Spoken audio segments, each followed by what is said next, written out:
My name is Justin Engler. I'm a senior security engineer at ISEC Partners. This is Paul Vines. He's a security engineering intern for us for the summer. We both work for ISEC Partners, and we are here to talk about automated pin cracking. We will talk about R2B2, which you can see here moving on the stage. You won't see C3BO, and we will talk about why.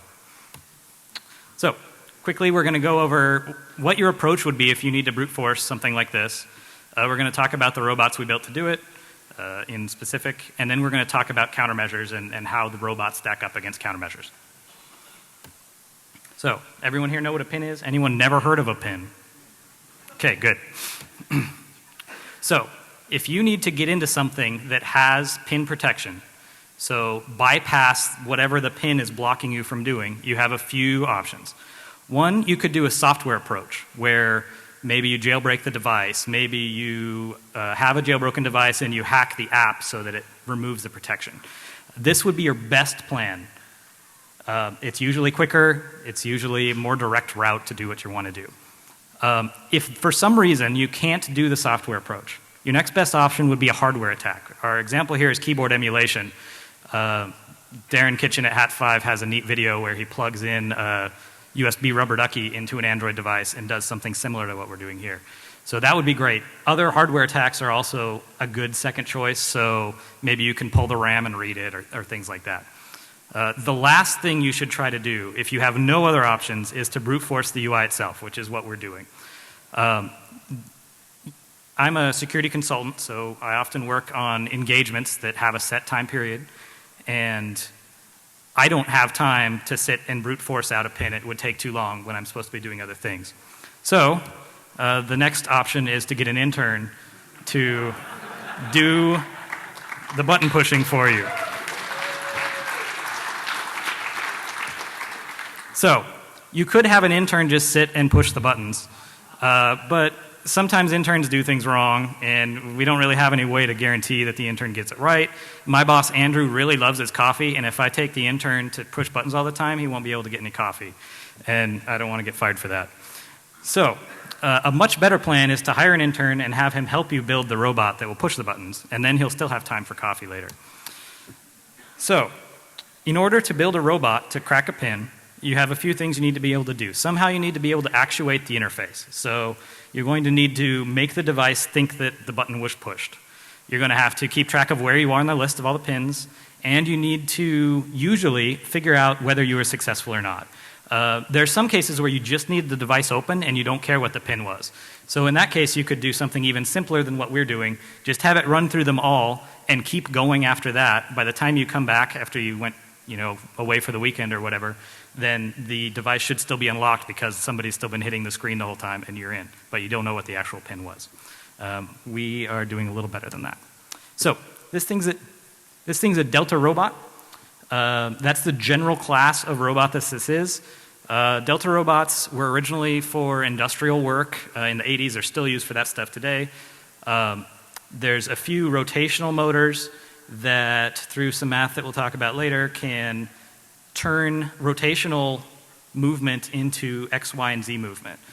It's also very fast, but it doesn't have a lot of torque or a lot of lifting power, but we don't care about those things. So this seemed like a good choice for us.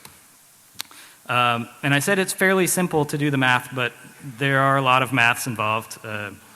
ISEC is owned by NCC Group, which is a company in the UK, so maths are plural, so that's why there's a bunch of them. But the good news for us is that we like open source and open projects, and so not only do you guys not need to do the math, but we actually didn't need to do the math either. We found a guy named Dan Royer had done a lot of this work for us in setting up a Delta robot that did most of what we wanted to do. He already had source code that would do the inverse kinematics, which is the fancy roboticist term for turn what the robot motors do into the X, Y, and Z motion. He also had 3D printed schematics and everything. He open sourced most of it. And he actually sells it as a kit. This one you're seeing here is built out of mostly his kit parts. The one that Paul built, which is in the hotel room right now, is actually completely built by us. We didn't want to be held hostage to them not selling it anymore. So We did build it from scratch from all other parts, and it all works fine. So essentially what we've got is an Arduino, we've got the physical parts of the robot, and we've got a computer. And the computer's talking over serial to the Arduino knows how to move the robot around. So the original kit was missing a few things. It was just kind of an empty head. He didn't know what it was going to be used for, so we added a stylus to the tip. And just adding a stylus makes it not work. You have to ground the stylus because the capacitive touchscreen thinks that that's what a touch is a change in capacitance. So we added that. We added a camera, so that helps us for configuration. We won't have time to show you guys that now, but we can show it to you later. It also is set up to recognize when the screen changes because that means that we've successfully unlocked it. We are around moving at 5 presses per second, but you'll notice there's a delay after each of the 5. Most of the numbers I'm going to talk about assume that you can do 1 full pin, so that's 4 or 5 presses in a second. There's some camera code that we can maybe modify to get rid of that delay in the middle. So all that stuff's done. We need to make some Python that makes it all work. So we have a serial port control in Python. Python makes that really easy. We used OpenCV to analyze the stuff on the camera. And we have an easy interface for calibrating where all the buttons are. We originally tried to detect the buttons. It was too hard. Don't believe computer vision people when they tell you that they can just recognize anything anywhere. It's not true. And lastly, it can detect, you tell it where on the screen you want to say, if this part changes, then we definitely unlocked. And then we watch for that to change, and when it happens, then we know that we were done. So, we talked a minute ago about how you need to ground the stylus to make it actually detect as a touch. So, at some point when I was working on this, I realized, well, why don't we just hook up a bunch of wires to the screen on the buttons and then ground them selectively, and then we don't need any moving parts. So you use a microcontroller connected to relays to trigger those in place that will then cause the touches to appear on the screen. And you don't need any moving parts, you don't need this complicated calibration. All you need to do is fire off the Python, which fires the relays, and it all works, except it doesn't work. So the problem in my particular case, the relays that I selected have enough capacitance by themselves that once you hook it up, even if the relay's open, the screen sees it as a touch. I don't know anything about electronics. Does anyone here have an idea of what's wrong and how to fix it? Raise your hands. Yes, there's all kinds of things we can try, and I don't know what any of them are, but if you let me know what they are, we can try them.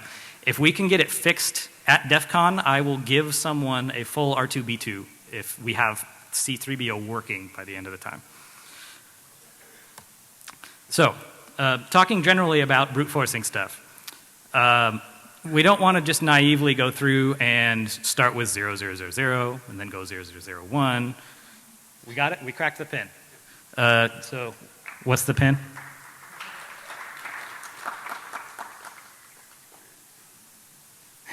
We're looking for it.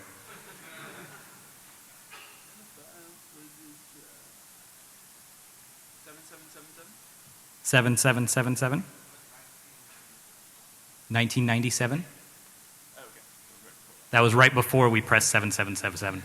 So what happens is we've got it actually multi-threaded, so it's starting the next run before it's analyzed the picture to see if it's changed or not. So we can narrow it down, but sometimes we're off by 1. We actually save the list of all the times that we think we got it, so if we did get it wrong, then you can go back and try the next few up. So we almost got it. All right, so as I was kind of alluding to when I was talking to Sebastian, we don't go in kind of stupid order from 000 to 99999. There was a guy named Nick Berry that did an analysis based on leaked password files to try to figure out which pins would be the most common. And he had some really cool data visualizations, but he wouldn't release his actual raw data. But what he did wasn't complicated, so we did the same thing. And in addition, we pulled in more password files than he originally did to make sure we had more data. So we have the password list for that. It's included in the stuff we're going to submit to you guys, so you can do this too. There's also a guy named Daniel Amate. His was a little different. He wrote an app for the iOS that goes through and like let someone add an extra lock screen to their phone, and then he collected the pins that people were using for that and did aggregate statistics about those. So we asked him for his data, and he graciously provided it. It turns out that it's a little different than the data that's just from password lists, because those are from people that are usually sitting at a computer. And so those guys don't do things as much where the position of the buttons matters. So 2580 is much more common in Dan's list than in the other lists, because it's just straight down the screen. Also corners, anything else that makes a pattern or uses the letters. So another one that's popular is the one that spells out love. So it's interesting to look at those things. So the two data sets, the one that we synthesized, and when I say we, I mean Paul, and it took him like a half an hour to write the code, so I don't think we're really giving away any special secrets or anything. And we combined it with Daniel's list, and the list that you'll have is the synthesis of the two. So this is what you need to know about pin frequency. So on the bottom, we have the number of pins that you've guessed. On the top, you have the percentage of phones that you've unlocked by the time you've guessed that many.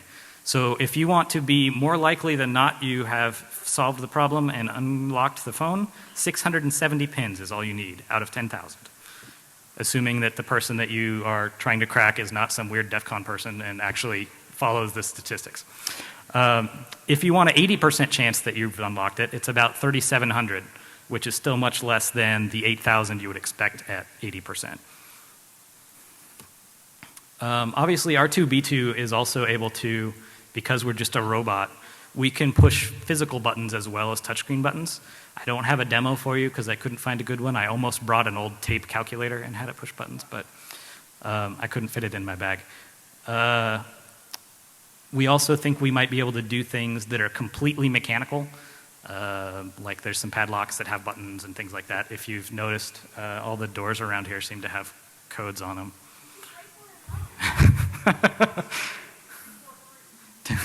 Sounds like everybody knows what it is already. So, now that you know how to brute force something, how do we go the other direction and defeat brute forcing? So one thing you could do is have a delay after bad guesses. On Android, if all you've done is set a pin and you haven't set any other settings, all you've done is set a pin, then it makes you, every 5 bad guesses you do, you have to wait for 30 seconds. That 30 seconds is constant, so the next 5 you do, you have to wait another 30 seconds. That means that if you want to go through all 10,000, it's going to take you about 20 hours, which is not that bad for something that's important. And like we just talked about with the other ones, if you wanted to be more likely than not done, it's only going to take you 80 minutes. If you want 80% likely to be done, that's only 7 hours. iOS's lock screen handles things a little bit differently. So on iOS, you get your first 5 for free. And after that, it starts to scale up how long you have to wait between each guess. And it goes up crazy fast. If you take that 20 hours that we had for Android and you do the same thing here and you wait the required waits, you only have like a 20% success rate. So that's not 20% of the pins, because that would be a lot more. That's 20% success rate. Another thing that's important to note here about Android is that there are many other settings you can set that will change this behavior. If you have a Google account set and you have 2-factor authentication enabled on that, then after something like 20 guesses, you'll be prompted for your Google username and password instead of your PIN. So that's good. If you're using your device for corporate email, hopefully your Exchange people have set up the wipe after 10 tries setting. So it's not like all hope is lost on Android. There's still a lot you can do. It's just the default is not as good as it could be. I'm mostly in AppSec, so what I was more interested in is applications. We get a lot of clients that have a PIN on their application separate from the lock screen. And it's that kind of situation where we most often find there's no brute force protection at all. And when we have an engagement and I tell them that there's no brute force protection, they say, well, did you break it? I said, no, I didn't have time. And now we have the robot, so now we don't have that problem. We very briefly, because the robot was only stably working as of a day or two ago, and even then we've still been tweaking code today, we only had time to test out a few apps from the App Store. things that are likely to have this are things like financial apps have it, some antivirus apps have it, some things that are like store your secret pictures and notes have it. So out of 13 that we had time to try, 4 of them had something that was effective enough that we couldn't break it. The other 9 had nothing that would really stop us. This is an interesting table. So this tells you if you can do 1 pin per second and there's no other brute force protections, how long it would take you to break something for various types of pins or passwords.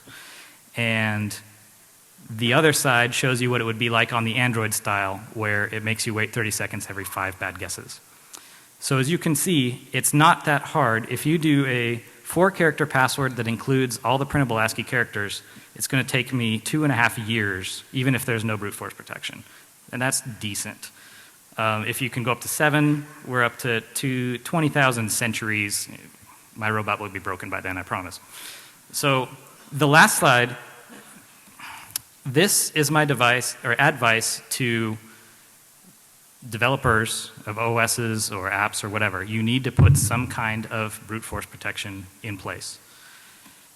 This is my advice for users. When you have to use an app that doesn't have any brute force protection in place, you need to pick a longer pin or one with better characters. This is not rocket science, and this is something that the security community has known about forever, but at the same time, we still see apps with no protection, so I guess we have to talk about it some more. And maybe with this robot, we will finally get some traction on getting those things changed. ISAC and NCC, thank you very much for giving us some money to build this robot. Dan Royer, who did the original design that we modified, Daniel Amate for giving us some data, and David Nichols, who helped us with some app analysis. This is our contact information. That's my Twitter handle. Your CDs already have the kind of preliminary code that was working as of when they were due a couple months ago. It will run and it will move the robot. There's no camera code in there yet. I will tweet at this when we have the rest of it posted, which will be sometime next week. And I think we can probably get it on the ISAC webpage. Yeah. That's it. Thanks, guys.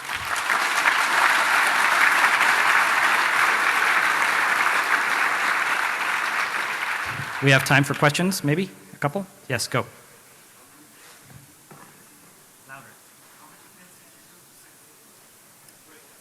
How many did we successfully break? How many guesses did it take? We're looking. We'll look. Next question. Paul is from Seattle. I am from close to Seattle. Yes. How much is the robot? Excellent question. If you have a 3D printer and you print the stuff yourself, it's less than $50 for everything else. If you need to buy the 3D printed parts, depending on what the pricing is from where you get it, which seems to vary a lot, you're going to be probably just under $200, maybe $150. So not bad.